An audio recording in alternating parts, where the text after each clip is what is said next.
Alright, so recently I shot a music video for a super talented musician called Anis. He's been blowing up on Instagram and TikTok and YouTube.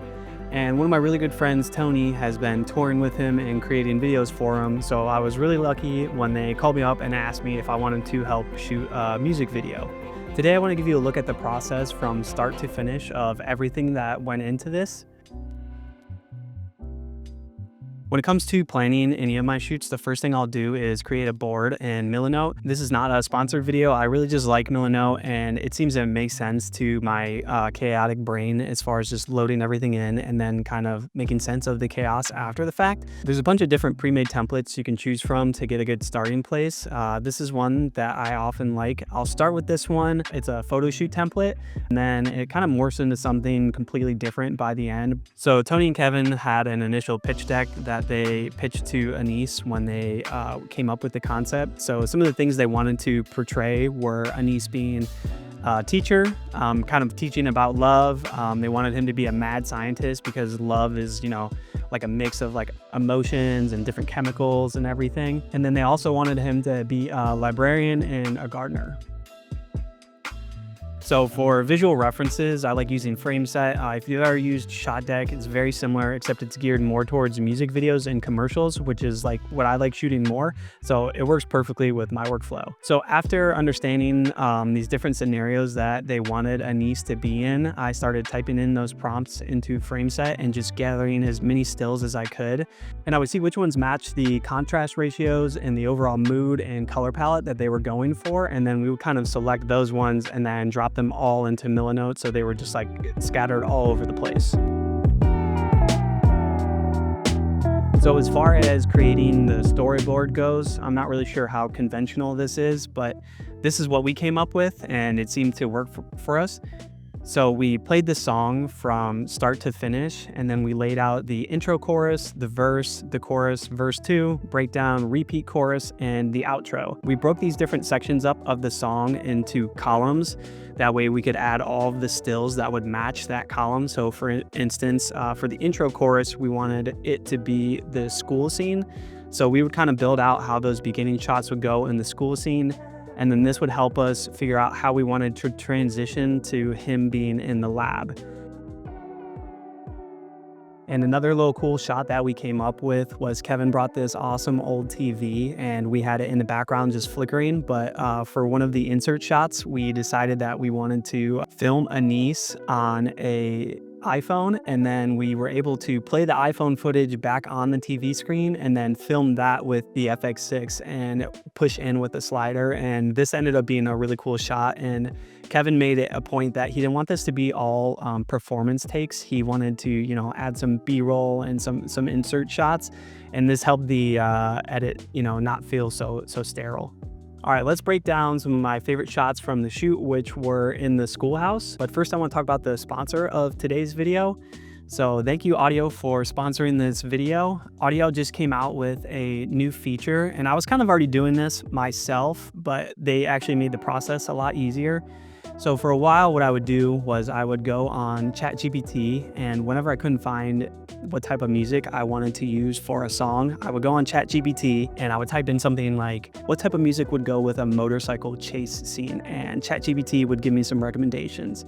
So then I would take those recommendations, paste them into YouTube, find the actual YouTube song, and then I would take the YouTube song and copy that into Link Match AI and find a similar song based off of that. But now they have a new feature called Hans AI.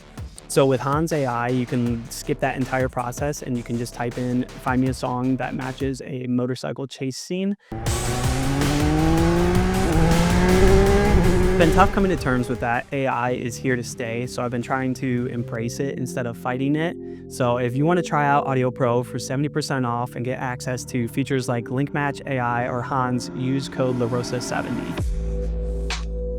So for the schoolhouse, the visual language that we wanted to display here was that Anis was a teacher teaching about love.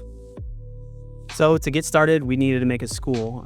We found this 100-year-old schoolhouse with beautiful wood floors, and even had this green chalkboard that you could roll around, but it didn't have any desks. So we had to head to Facebook Marketplace and find 12 desks. And then we also needed to find a teacher's desk for Anise. So shout out Salim. He did all of this. He messaged a bunch of people, found a bunch of desks, and then even found this, beautiful wood desk that worked perfectly as Anise's teacher's desk. And with some set decoration, we landed on something that was a pretty believable school. So the lighting setup for this consisted of 3 lights. The first being an HMI outdoors that was lighting the space, and Tony and I spent some time adjusting the position to get it to be able to light some faces, and then also create these little pockets of hard light on the floor that would help create this salt and pepper effect, which, if you don't know what that is, it's basically when you have areas of alternating light and dark spots, which helps add contrast to your image. But the room was still feeling a little dark, so we added a spotlight attachment and shaped it into a big rectangle on the wall coming from the side that the light was coming from. So this is one scenario where having white walls actually helped, because all we had to do was just blast the light off of that, and we didn't have to hang up anything to bounce the light off of. Most of these scenes were shot with just these 2 lights, but we had some close-up shots we wanted to get of the cast, so we created this key light that was mobile so we could quickly roll it up and get some beauty shots. And one of the things was we had to work really fast, so that's why we came up with this lighting setup.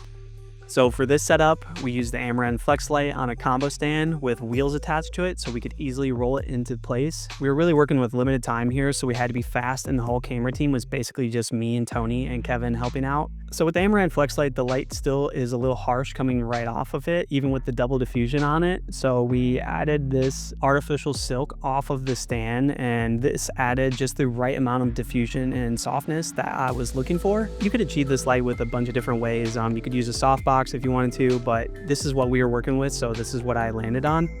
So one of the visual references that we really liked was the scene from Everything Everywhere All at Once, and it's like a flash match cut, and we wanted to do this with Anise singing the song, so we used the 135, and then we made sure we were the same distance from him for each different scene, and then we had him sing the entire verse, and then we were able to just do this match cut sequence. So with everything shot in the schoolhouse, I had to go to a wedding the next day, so I wasn't able to shoot any of the library scenes, but let's call up Tony because he ended up shooting the rest of the video. All right, here we go, round 2. Tony, give us your best YouTube intro.